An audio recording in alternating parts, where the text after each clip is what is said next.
Daniel 9 and 20. I was still praying to the Father, my God, confessing my sin and the sin of my people Israel, presenting my position concerning the holy mountain of my Father.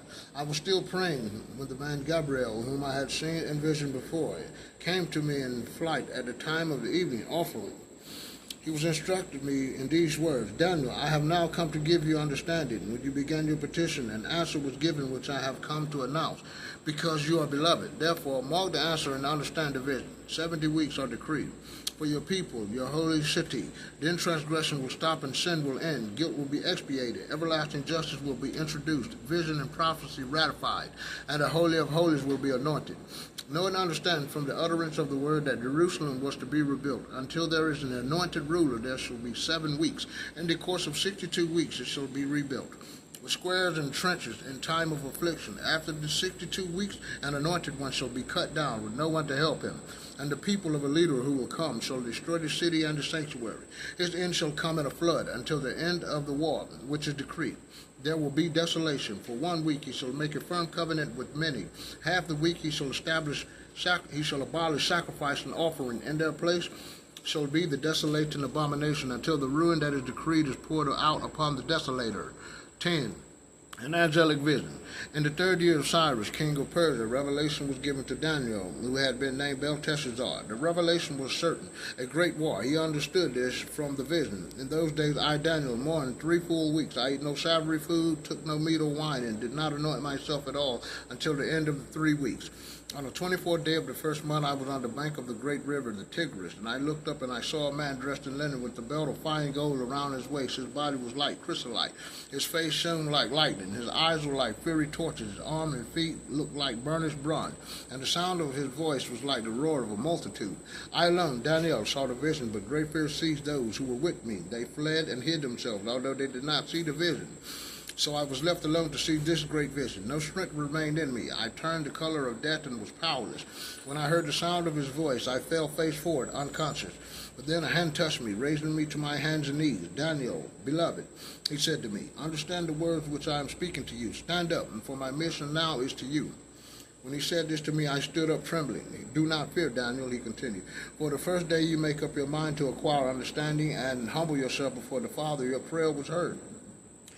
Because of it, I started out. But the prince of the kingdom of Persia stood in my way for 21 days until finally Yahushua, the anointed Messiah, one of the chief princes, came to help me. I left him there with the prince of the kingdom of Persia and came to make you understand what shall happen to your people in the last days. For there is yet a vision concerning those days. While he was speaking thus to me, I fell forward and kept silent. Then something like a hand touched my lips. I opened my mouth and said to the one standing before me, my father, I was seized with pangs at the vision, and I was powerless. How can my father's servant speak with you, my Lord? For now no strength or even breath is left in me.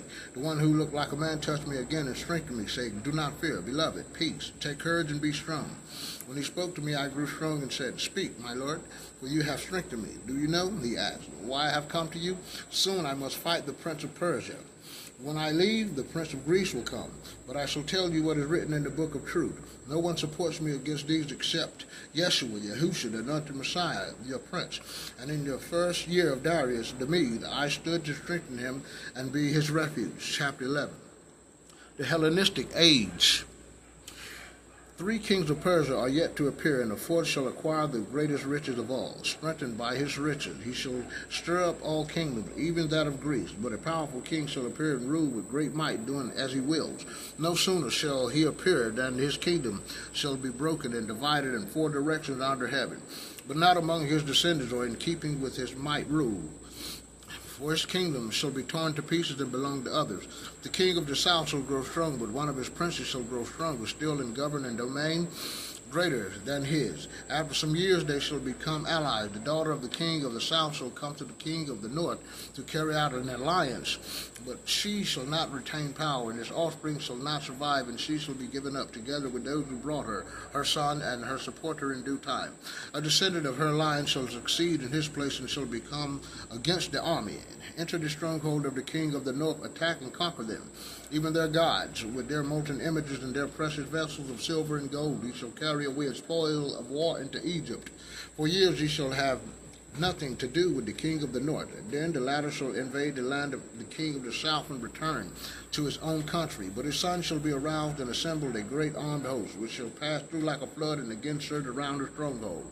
The king of the south, enraged, shall go out to fight against the king of the north, who shall fill a great host, but the host shall be given into his hand. When the host is carried off in the pride of his heart, he shall bring down tens of thousands, and he shall not triumph.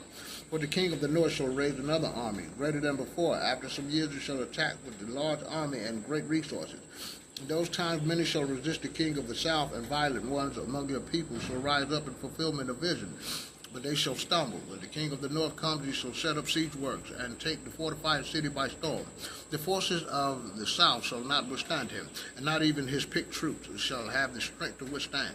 The invader shall do as he wills, with no one to withstand him. He shall stop in the glorious land, and it shall be in his power. He shall resolve to come with the entire strength of his kingdom. He shall make an alliance with him and give him a daughter in marriage in order to destroy him, but this shall not stand.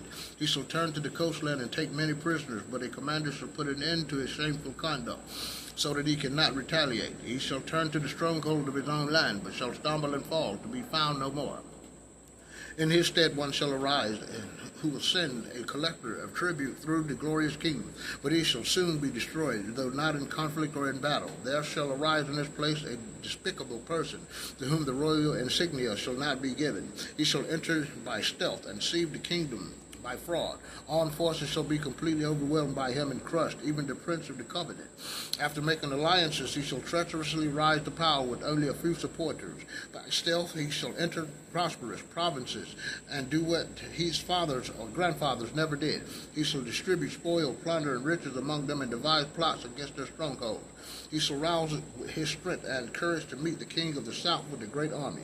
The king of the south shall go into battle with a very large and strong army, but he shall not stand because of the plots he devised against him. Even his table companions shall seek to destroy him. His army shall be overwhelmed, and many shall be struck down. The two kings resolved on evil shall sit at a table together and exchange lies, but they shall have no success, because the appointed end is not yet. He shall turn back toward the land with great riches. His mind set against the holy covenant. He shall take action and return to his land. At the time appointed he shall come again to the south, but this time it shall not be as before. When ships of the Kittim confront him, he shall lose heart and retreat. Then he shall rage against the holy covenant and take action. He shall again favor those who forsake the holy covenant. Armed forces shall rise at his command and defile the sanctuary stronghold, abolishing the daily sacrifice and setting up the desolation abomination. By his deceit he shall make some who are disloyal forsake the covenant, but those who remain loyal to their God shall take strong action. Those who incite among the people shall instruct the many. Though for a time the sword flames, exile, and plunder will cause them to stumble. When they stumble, they will be helped, but only a little maids shall join them, but out of treachery. Some of these with insight shall stumble, so that they may be tested, refined, and purified until the end time, which is still appointed to come. The king shall do as he wills, exalting himself and making himself greater than any god. He shall utter the dreadful blasphemies against the Father, the Most High I Am.